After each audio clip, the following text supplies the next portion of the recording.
ಬಂಧುಗಳೇ ನಮಸ್ಕಾರ, ಹೇಗಿದ್ರೆ ನೀವೆಲ್ಲರೂ? ನಾನು ಸುಬ್ರಹ್ಮಣ್ಯ ಎಸ್ ಹಂಡಿಗೆ. ಬಂಧುಗಳೇ, ದೃಶ್ಯವೊಂದನ್ನ ಗಮನಿಸ್ತಾ ಇದ್ದೀರಿ. ಸದ್ಯ ಈ ದೃಶ್ಯ ಇಡೀ ದೇಶಾದ್ಯಂತ ವೈರಲ್ ಆಗ್ತಾ ಇದೆ, ಜೊತೆಗೆ ಚರ್ಚೆಯೂ ಕೂಡ ನಡೀತಾ ಇದೆ. ಆ ದೃಶ್ಯದಲ್ಲಿ ನೀವು ನೋಡ್ತಿರುವ ಹಾಗೆ ಒಂದು ಕಡೆಯಿಂದ ಸಾಲು ಸಾಲಾಗಿ ಜೆಸಿಬಿಗಳು ಎಂಟ್ರಿ ಕೊಟ್ಟು ಮರವನ್ನ ನೆಲಕ್ಕುರುಳಿಸ್ತಾ ಇದ್ದಾವೆ. ಇನ್ನೊಂದು ಕಡೆಯಿಂದ ತಾವು ಇಷ್ಟು ದಿನಗಳ ಕಾಲ ವಾಸ ಇದ್ದಂತ ಮನೆಯನ್ನ ಕಳ್ಕೊಂಡಂತ ಆ ಸಂಕಟ ನೋವಿನಲ್ಲಿ ನವಿಲುಗಳು ಕಣ್ಣೀರಿಡ್ತಿದ್ದಾವೆ. ಒಂದಷ್ಟು ಪ್ರಾಣಿ ಪಕ್ಷಿಗಳೆಲ್ಲವೂ ಕೂಡ ಯಾವ ಕಡೆ ಹೋಗಬೇಕು ಅಂತ ಗೊತ್ತಾಗದೆ ದಿಕ್ಕಾಪಾಲಾಗಿ ಓಡಿ ಹೋಗ್ತಿದ್ದಾವೆ. ಬಾಯಿ ಬರೋದಿಲ್ವಲ್ಲ, ಹೀಗಾಗಿ ಮನಸ್ಸಿನ ಒಳಗೊಳಗೆಯೇ ಮನುಷ್ಯನ ಈ ದುರಾಸೆಗೆ ಹಿಡಿಶಾಪವನ್ನ ಹಾಕ್ತಿದ್ದಾವೆ. ಬಂಧುಗಳೇ, ಸದ್ಯ ಈ ಘಟನೆಗೆ ಸಂಬಂಧಪಟ್ಟ ಹಾಗೆ ದೇಶಾದ್ಯಂತ ದೊಡ್ಡ ಮಟ್ಟಿಗೆ ಚರ್ಚೆ ನಡೀತಾ ಇದೆ. ಪರಿಸರವಾದಿಗಳು, ವಿದ್ಯಾರ್ಥಿಗಳು, ಸೆಲೆಬ್ರಿಟಿಗಳು ಎಲ್ಲರೂ ಕೂಡ ಧ್ವನಿ ಎತ್ತೋದಕ್ಕೆ ಶುರು ಮಾಡಿಕೊಂಡಿದ್ದಾರೆ. ಹೈದರಾಬಾದ್ನಲ್ಲಿ ನಡೆದಿರುವಂತಹ ಈ ಘಟನೆಗೆ ಸಂಬಂಧಪಟ್ಟ ಹಾಗೆ ಅಲ್ಲಿನ ಮುಖ್ಯಮಂತ್ರಿ ರೇವಂತ್ ರೆಡ್ಡಿಯನ್ನ ತರಾಟೆಗೆ ತೆಗೆದುಕೊಳ್ತಿದ್ದಾರೆ. ಕಾಂಗ್ರೆಸ್ ಸರ್ಕಾರಕ್ಕೆ ಹಿಡಿಶಾಪವನ್ನ ಹಾಕ್ತಾ ಇದ್ದಾರೆ. ಹಾಗೆ ರಾಹುಲ್ ಗಾಂಧಿಯನ್ನು ಕೂಡ ಈ ವಿಚಾರಕ್ಕೆ ಸಂಬಂಧಪಟ್ಟ ಹಾಗೆ ಜನ ಪ್ರಶ್ನೆ ಮಾಡ್ತಾ ಇದ್ದಾರೆ. ಏನಿದು ಘಟನೆ ಎನ್ನುವಂತ ವಿವರವನ್ನ ಗಮನಿಸ್ತಾ ಹೋಗೋಣ. ಬಂಧುಗಳೇ, ಈ ಘಟನೆ ನಡೆದಿದ್ದು ಹೈದರಾಬಾದ್ನ ಕೇಂದ್ರೀಯ ವಿಶ್ವವಿದ್ಯಾಲಯ ಇದೆಯಲ್ಲ, ಅದಕ್ಕೆ ಹೊಂದಿಕೊಂಡಿರುವಂತಹ ಕಾಂಚಾ ಗಚ್ಚಿಬೌಲಿ ಎನ್ನುವಂತ ಅರಣ್ಯ ಪ್ರದೇಶ. ಹೆಚ್ಚು ಕಡಿಮೆ 400 ಎಕರೆ ಇರುವಂತಹ ಅರಣ್ಯ ಪ್ರದೇಶ. ಐಟಿ ಪಾರ್ಕ್ ಮಾಡಬೇಕು, ಅಭಿವೃದ್ಧಿ ಮಾಡಬೇಕು ಎನ್ನುವಂತಹ ಕಾರಣವನ್ನ ಒಡ್ಡಿ 400 ಎಕರೆ ಅರಣ್ಯವನ್ನ ನಾಶಪಡಿಸೋದಿಕ್ಕೆ ಹೊರಟಿದೆ ತೆಲಂಗಾಣದ ಕಾಂಗ್ರೆಸ್ ಸರ್ಕಾರ. ಜನ ಸುಮ್ಮನೆ ಇರ್ತಾರ? ಸಾಧ್ಯವೇ ಇಲ್ಲ. ಆ ಕಾರಣಕ್ಕಾಗಿ ದೊಡ್ಡ ಮಟ್ಟಿಗಿನ ಪ್ರತಿಭಟನೆ, ಆಕ್ರೋಶ ಎಲ್ಲವೂ ಕೂಡ ವ್ಯಕ್ತವಾಗ್ತಿದೆ.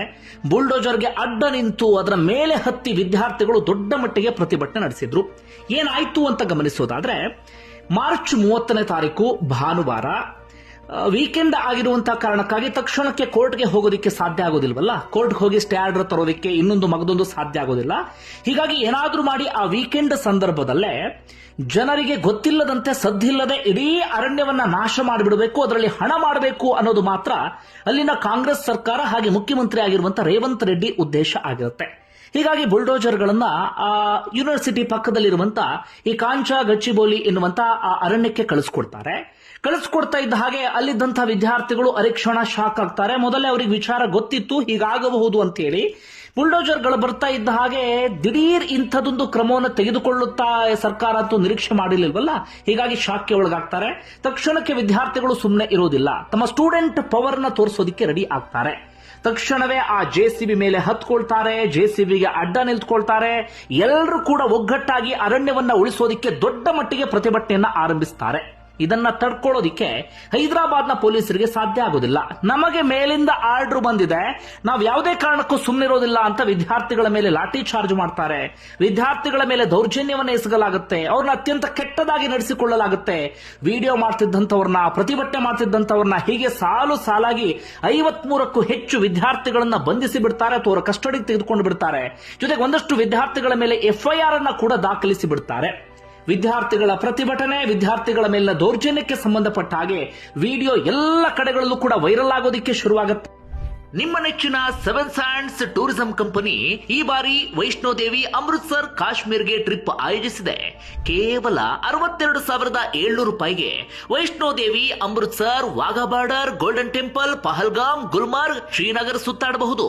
8 ದಿನದ ಟ್ರಿಪ್ ಇದಾಗಿದ್ದು, ಈ ಪ್ಯಾಕೇಜ್ ನಲ್ಲಿ ಫ್ಲೈಟ್ ಟಿಕೆಟ್ಸ್, 3 ಸ್ಟಾರ್ ಹೋಟೆಲ್ ನಲ್ಲಿ ಸ್ಟೇ, ಆಲ್ ಮೀಲ್ಸ್, ನೀಟಾಗಿ ದೇವರ ದರ್ಶನ, ಎಸಿ ಟ್ರಾನ್ಸ್ಪೋರ್ಟ್ ವ್ಯವಸ್ಥೆ, ಬೋಟಿಂಗ್ ಮತ್ತು ಆಟೋ ಚಾರ್ಜಸ್, ಜೊತೆಗೆ 24x7 tour manager assistance, special care for senior citizens ಇರುತ್ತೆ. ಹೊರಡುವ ದಿನ ಇದೇ ಮೇ 19. ಕೆಲವೇ ಸೀಟುಗಳು ಲಭ್ಯ. ಆಸಕ್ತರು ಈ ಕೆಳಗಿನ ಕಾಂಟ್ಯಾಕ್ಟ್ ನಂಬರ್ಗೆ ಕಾಲ್ ಮಾಡಿ ಈಗಲೇ ನಿಮ್ಮ ಸೀಟನ್ನ ಬುಕ್ ಮಾಡಿ. ಹೀಗಾಗಿ ತೆಲಂಗಾಣ ಕಾಂಗ್ರೆಸ್ ಸರ್ಕಾರ ಸೈಲೆಂಟ್ ಆಗುವಂತ ಪರಿಸ್ಥಿತಿ ಎದುರಾಗುತ್ತೆ. ಆದರೂ ಸುಮ್ಮನಾಗೋದಿಲ್ಲ.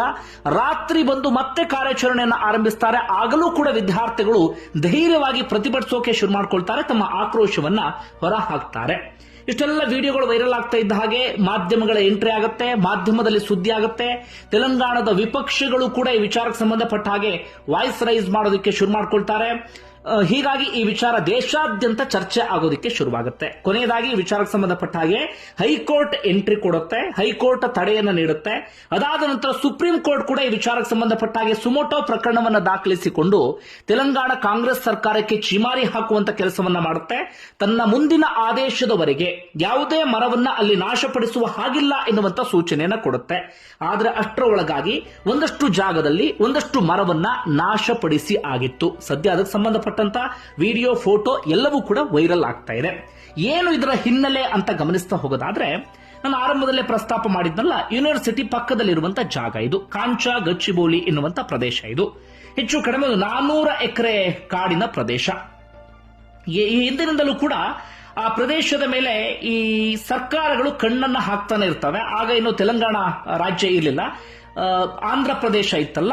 ಆಂಧ್ರ ಪ್ರದೇಶದ ಮುಖ್ಯಮಂತ್ರಿ ಆಗಿದ್ದಂತ ಚಂದ್ರಬಾಬು ನಾಯ್ಡು, ಆಗ ಮುಖ್ಯಮಂತ್ರಿ ಆಗಿದ್ದಂತ ಚಂದ್ರಬಾಬು ನಾಯ್ಡು ಈ ಜಾಗದ ಮೇಲೆ ಕಣ್ಣು ಹಾಕ್ತಾರೆ. 2002, 2003 ಆ ಇಸವಿಯ ಸಂದರ್ಭದಲ್ಲಿ ಭಾರತ್ ಪ್ರೈವೇಟ್ ಲಿಮಿಟೆಡ್ ಎನ್ನುವಂತ ಕಂಪನಿಗೆ ಆ ಜಾಗವನ್ನ ನೀಡ್ತಾರೆ. ಕ್ರೀಡಾ ಸೌಲಭ್ಯಗಳಿಗಾಗಿ ಆ ಜಾಗವನ್ನ ಅಭಿವೃದ್ಧಿಪಡಿಸಬೇಕು ಅಂತ ಹೇಳಿ.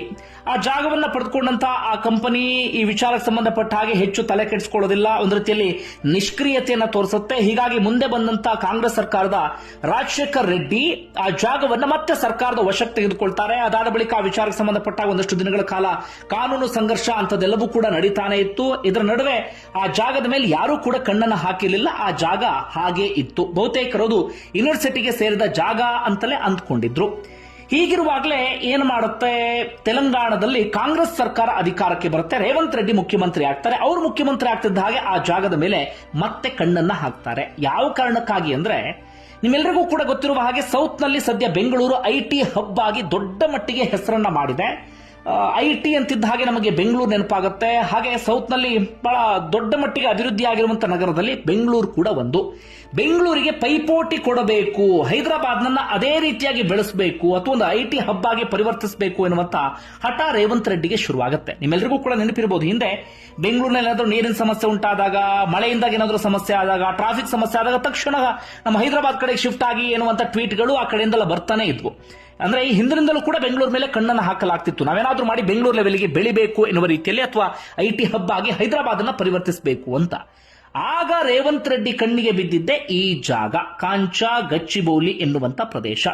ಹೀಗಾಗಿ ಒಂದಷ್ಟು ಕಾನೂನು ಸಂಘರ್ಷಗಳೆಲ್ಲವೂ ಕೂಡ ಇತ್ತಲ್ಲ, ಅದನ್ನ ತರಾತುರಿಯಲ್ಲಿ ಕ್ಲಿಯರ್ ಮಾಡಿಕೊಂಡು ಆ ಜಾಗದಲ್ಲಿದ್ದಂತ ಅರಣ್ಯವನ್ನ ಸಂಪೂರ್ಣವಾಗಿ ನಾಶ ಮಾಡಿ ಆ ಜಾಗವನ್ನ ಹರಾಜಿನ ಮೂಲಕ ಒಂದಷ್ಟು ಖಾಸಗಿ ಕಂಪನಿಗಳಿಗೆ ಕೊಟ್ಟು ಅದನ್ನ ಐಟಿ ಹಬ್ ಆಗಿ ಪರಿವರ್ತಿಸಬೇಕು ಅಥವಾ ಒಂದು ಐಟಿ ಪಾರ್ಕ್ ಆಗಿ ಪರಿವರ್ತಿಸಬೇಕು ಅನ್ನೋದು ಅವರ ಪ್ಲಾನ್. ಅವ್ರು ಹೇಳ್ತಿದ್ದಾರೆ 5 ಲಕ್ಷ ಉದ್ಯೋಗವನ್ನ ಕೊಡ್ತೀವಿ, 50,000 ಕೋಟಿಯಷ್ಟು ಹೂಡಿಕೆ ಆಗುತ್ತೆ ಎನ್ನುವ ರೀತಿಯಲ್ಲಿ. ಆದ್ರೆ ಅದಕ್ಕೆ ಯೂನಿವರ್ಸಿಟಿ ಕಡೆಯಿಂದ ತೀವ್ರವಾದಂತ ಆಕ್ಷೇಪ ವ್ಯಕ್ತವಾಗಿದೆ. ಯೂನಿವರ್ಸಿಟಿಯರ ವಾದ ಏನಪ್ಪಾ ಅಂದ್ರೆ, ಅದು ನಮ್ಮ ವಿವಿಗೆ ಸೇರಿದಂತಹ ಜಾಗ, ಜೊತೆಗೆ ಅದು ಅರಣ್ಯ ಪ್ರದೇಶ, ಹೀಗಾಗಿ ನಾಶ ಮಾಡೋದಕ್ಕೆ ನಾವು ಅವಕಾಶವನ್ನು ಮಾಡಿಕೊಡೋದಿಲ್ಲ ಅಂತ. ತೆಲಂಗಾಣ ಕಾಂಗ್ರೆಸ್ ಸರ್ಕಾರದ ವಾದ ಏನಪ್ಪಾ ಅಂದ್ರೆ, ಇಲ್ಲ, ಇದು ಯೂನಿವರ್ಸಿಟಿಗೆ ಸೇರಿದ್ದಲ್ಲ, ಇದು ಸರ್ಕಾರಕ್ಕೆ ಸೇರಿದಂತ ಜಾಗ, ಜೊತೆಗೆ ಇದು ಫಾರೆಸ್ಟ್ ಕೂಡ ಅಲ್ಲ, ರೆವೆನ್ಯೂ ಲ್ಯಾಂಡ್, ಆ ಕಾರಣಕ್ಕಾಗಿ ಈ ಜಾಗವನ್ನ ನಾವು ಬೆಳೆಸ್ಕೊಳ್ತೇವೆ ಅಂತ. ಆದ್ರೆ ವಿದ್ಯಾರ್ಥಿಗಳು, ಅಲ್ಲಿದ್ದಂತ ಸಿಬ್ಬಂದಿ ಯಾರು ಕೂಡ ಅವಕಾಶವನ್ನು ಮಾಡಿಕೊಡ್ಲಿಲ್ಲ, ದೊಡ್ಡ ಮಟ್ಟಿಗೆ ಪ್ರತಿಭಟನೆ ಮಾಡಿದ್ರು. ಈ ಕಾರಣಕ್ಕಾಗಿ ವಿಚಾರ ದೇಶದ ಗಮನ ಸೆಳೆಯಿತು. ಅಂತಿಮವಾಗಿ ಸುಪ್ರೀಂ ಕೋರ್ಟ್ ಮಧ್ಯಪ್ರವೇಶವನ್ನ ಮಾಡಿ ತಡೆ ಹಿಡಿಯುವಂತ ಕೆಲಸವನ್ನ ಮಾಡಿದೆ.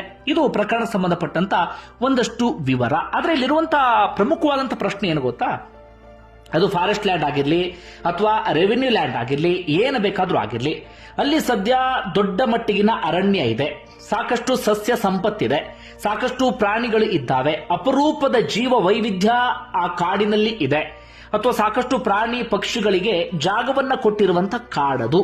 ಅದು ರೆವೆನ್ಯೂ ಲ್ಯಾಂಡೋ, ಫಾರೆಸ್ಟ್ ಲ್ಯಾಂಡೋ, ಯೂನಿವರ್ಸಿಟಿಗೆ ಸೇರಿದ್ದೋ, ಸರ್ಕಾರಕ್ಕೆ ಸೇರಿದ್ದೋ, ಏನೋ ಎತ್ತವೋ, ಆದ್ರೆ ಕಾಡನ್ನ ನಾಶ ಮಾಡೋದು ಎಷ್ಟರ ಮಟ್ಟಿಗೆ ಸರಿ ಅಂತ ಹೇಳಿ, ಎಲ್ಲವನ್ನೂ ನಾಶ ಮಾಡಿ ಮಾಡಿ ಮಾಡಿ ನೀವು ಏನು ಮಾಡೋದಕ್ಕೆ ಹೊರಟಿದ್ದೀರಿ ಅನ್ನೋದು ಇಲ್ಲಿರುವಂತಹ ಪ್ರಶ್ನೆ. ಆ ಜಾಗವನ್ನ ಹೈದರಾಬಾದ್ ನಗರದ ಲಂಗ್ ಸ್ಪೇಸ್ ಅಂತ ಹೇಳಿ ಕರೀತಾರೆ. ಅಪರೂಪದ ಜೀವ ವೈವಿಧ್ಯ ಇರುವಂತ ಪ್ರದೇಶ ಅಂತಲೇ ಗುರುತಿಸಿಕೊಂಡಿರುವಂತ ಪ್ರದೇಶ. ಆ 400 ಎಕರೆ ಅರಣ್ಯದಿಂದ ಇವತ್ತು ಹೈದರಾಬಾದ್ನ ಜನ ಒಂದು ಒಳ್ಳೆ ಗಾಳಿಯನ್ನ ಸೇವನೆ ಮಾಡ್ತಾ ಇದ್ದಾರೆ, ಅಥವಾ ಒಳ್ಳೆ ಆರೋಗ್ಯವನ್ನ ಅವರೆಲ್ಲರೂ ಕೂಡ ಅನುಭವಿಸ್ತಾ ಇದ್ದಾರೆ. ಅದನ್ನು ನಾಶ ಮಾಡಿಬಿಟ್ರೆ ಹೈದರಾಬಾದ್ ನಗರದ ಪರಿಸ್ಥಿತಿ ಹೇಗಾಗ್ಬೇಡ? ಒಂದಷ್ಟು ವರ್ಷಗಳ ಕಾಲ ಚೆನ್ನಾಗಿರಬಹುದೇನೋ, ಒಳ್ಳೆ ಉದ್ಯೋಗ ಸೃಷ್ಟಿಯಾಗತ್ತೆ, ಜನರ ಕೈ ತುಂಬ ದುಡ್ಡು ಸಿಗತ್ತೆ, ಎಲ್ಲವೂ ಕೂಡ ಆಗತ್ತೆ, ಸರ್ಕಾರಕ್ಕೂ ಕೂಡ ಹಣ ಹರಿದು ಬರುತ್ತೆ, ಎಲ್ಲವೂ ಕೂಡ ಓಕೆ. ಆದ್ರೆ ಮುಂದಿನ ಜನರೇಷನ್ ಬಗ್ಗೆ ಯೋಚನೆ ಮಾಡಬೇಕಲ್ಲ.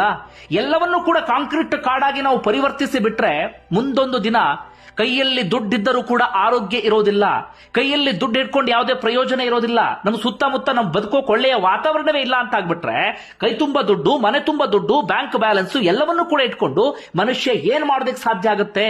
ಇದೇ ಈಗ ಅಲ್ಲಿರುವಂತಹ ಪ್ರಶ್ನೆ. ಇದು ಕೇವಲ ತೆಲಂಗಾಣ ಸರ್ಕಾರದ ವಿಚಾರ ಮಾತ್ರ ಅಲ್ಲ, ಅಥವಾ ರೇವಂತ್ ರೆಡ್ಡಿಯ ವಿಚಾರದ ಮಾತ್ರ ಅಲ್ಲ. ಪ್ರತಿ ರಾಜ್ಯಗಳಲ್ಲೂ ಕೂಡ ಇಂಥದ್ದಾಗ್ತಾ ಇದೆ. ಪ್ರತಿ ರಾಜ್ಯಗಳಲ್ಲೂ ಕೂಡ ಮನುಷ್ಯನ ದುರಾಸೆ ಅತಿಯಾಗೋದಿಕ್ಕೆ ಶುರುವಾಗ್ಬಿಟ್ಟಿದೆ. ಹೀಗೆ ಆಗ್ತಾ ಹೋಗ್ಬಿಟ್ರೆ ಮುಂದೊಂದು ದಿನ ನಾವು ಊಹೆ ಮಾಡೋದಕ್ಕೂ ಸಾಧ್ಯ ಆಗೋದಿಲ್ಲ. ಭೂಮಿ ಅಂಥದ್ದೊಂದು ಹಂತಕ್ಕೆ ಹೋಗ್ಬಿಡುತ್ತೆ. ಬಂಧುಗಳೇ, ಏನನ್ಸ್ತದೆ ಕಮೆಂಟ್ ಬಾಕ್ಸ್ ಅಲ್ಲಿ ಮೆನ್ಷನ್ ಮಾಡಿ. ಧನ್ಯವಾದ ವಿಡಿಯೋ ನೋಡಿದ್ದಕ್ಕಾಗಿ.